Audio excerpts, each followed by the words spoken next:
Hello, my name is Mara Bergman, and I'm going to be reading from my new collection, The Night We Were Dylan Thomas. The first poem is the title poem of the collection. The Night We Were Dylan Thomas, for Suzanne Cleary. In ways we were a most unlikely group, Mark engaged and David with his thick mustache and beard, you a sophomore and me in my first year, our friendship sown in a farming town upstate New York, in stark-lit rooms and the Rathskeller where, one Friday afternoon, we drank pitcher after pitcher of beer, and one by one composed a line and passed it on until it grew incomprehensible. More unlikely was that summer's night on the Upper East Side we converged to eat spaghetti. Was it David's or Mark's idea to hop a cab to the village, the city singing, the driver speeding to the heaving bar on Hudson? Was it you or Mark or David who propped an elbow on the counter, looked up to strike that pose? Then the rest of us in turn, unlikely as it was even to be there, not that anyone seemed to notice or care, as we paused and waited, one by one, for someone to click a camera and make us famous. The next 5 poems are from a longer sequence about my mother, and the first one is called Chances Are. When they ask if she would dance and then to what? Sinatra? Dean Martin? She tells them Johnny Mathis. It has always been Johnny Mathis. They take my mother's jeans, her watch and hearing aids. I wear the watch, I watch the aids, and dance her down the houndstooth carpet through armored doors. No wrenches and trolleys, dollies and pacemakers. To join Johnny singing, Chances Are, her favorite. Her voice would fill our house on Tuesday mornings as she dusted, polished, vacuumed, as she washed and washed, furious and determined, to his voice like caramel. Sometimes Doris Day joined in with pillow talk. Now, in a blue paper dress, they have her lying down, still as a doll, to the sounds of hammering and a drill's pound, pound. I didn't expect this, she cries to the high-pitched clicks of rubber bands stretching, the tune of fingers snapping. Is it done yet? How you doing, sweetheart? The technician calls. Don't move for the next 2 minutes. The pinball beeps insistent. Through double doors, I hear my mother groan, resolving to keep her legs, her arms from dancing. I think of Olive. I think of Olive, who lived well into her 90s and ended up in a care home down the road from the Hare in Speldhurst. And I think of my mother in her new apartment with its spick and span cream carpets and a view of gardens from the terrace. And how Olive left her house on Ravenswood, kicking and screaming. I loved her for that. Satisfied to have nothing to do with anyone, while my mother left Wanto broken-hearted after more than 60 years. Buy house, the only words that escaped as we pulled down the drive. At first, Olive refused to sit with the others at supper, insisting on eating from a tray on her lap while propped on the side of her bed, whereas my mother goes down happily now to the dining room where she's waited on, or the bistro that serves brunch all day on Wednesdays. It wrenched our hearts when Olive joined the circle round a blaring TV, twisting her hands, looking forward to the end of our visits, while just this evening, on the phone, my mother whispers, "Don't tell your sister. I want you to be the one to get me out of here." My mother revisits Long Island, for Amy and Warren Hirschhorn.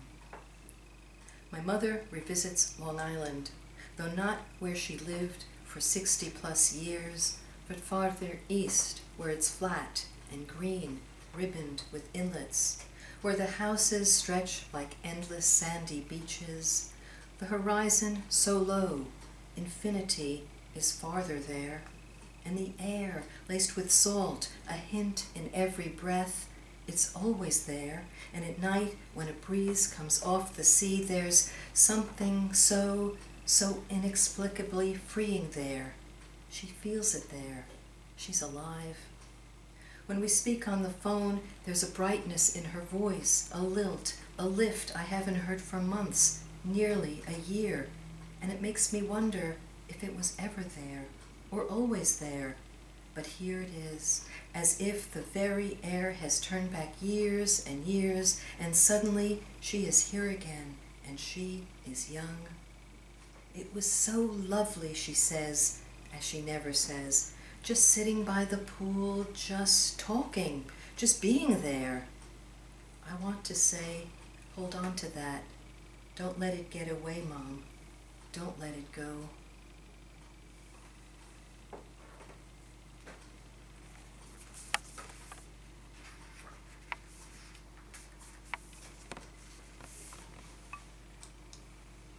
Starling.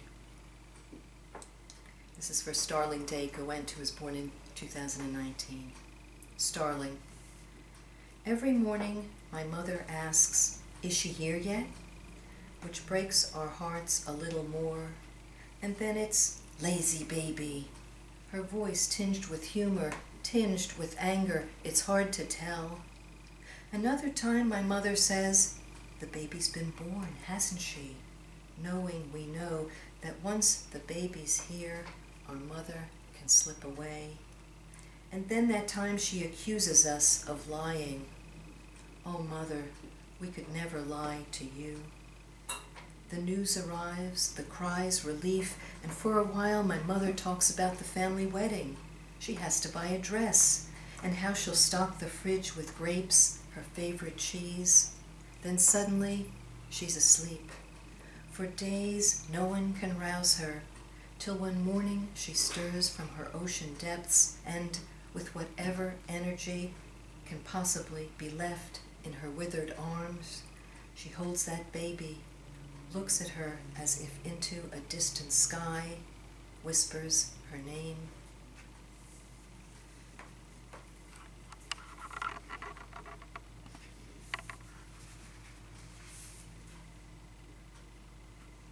This next poem is called Egg Salad.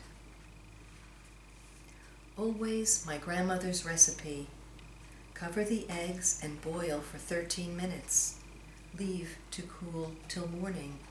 So when I crack the shells against the yellow saucepan Jean left when she returned to New York, they shatter like glass, like the windscreen Mr. Cooper took a hammer to, the segments glittering and intricate, perfect for the stained glass windows we made in his art class senior year at Wanto High.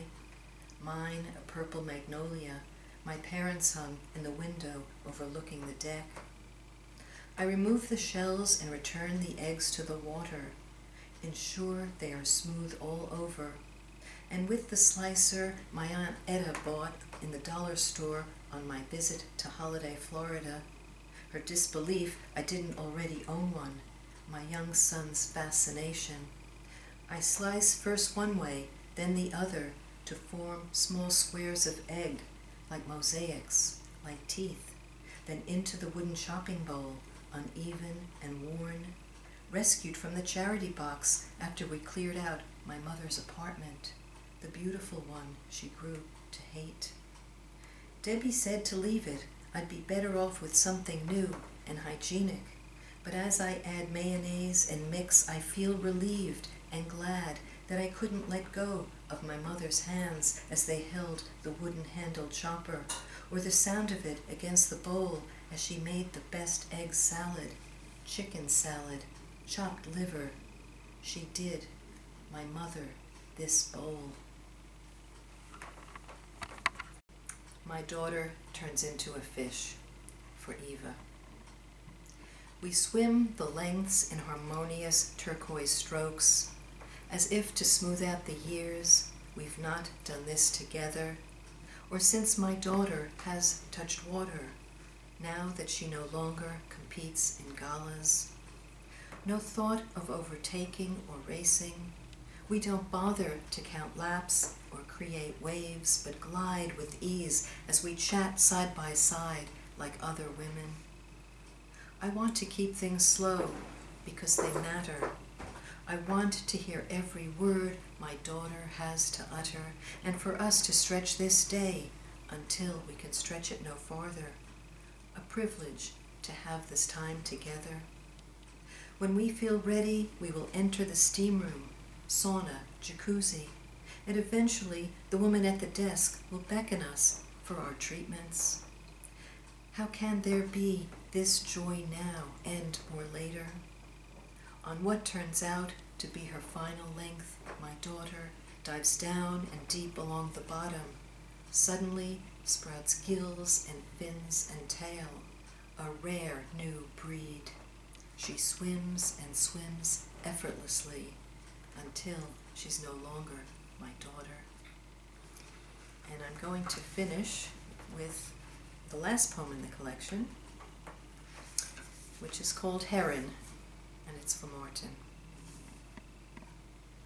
As if the afternoon had centered round its circling, its pterodactyl wings from out of nowhere reeling in the sky, our naked eyes following as it homed in on the island.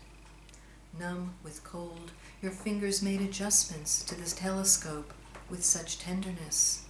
That scar on your thumb, these ridges of knuckle. The heron wore a shawl in tatters, the fringe like the ends of a talus, tail feathers dragging. We saw it all through the lens, a sadness like morning, while the heron stood against the wind, basked in the sun. All around us, great tits dipped and called, "Teacher, teacher," as we talked of heading home, then heading home. I couldn't stop watching for some sign or movement.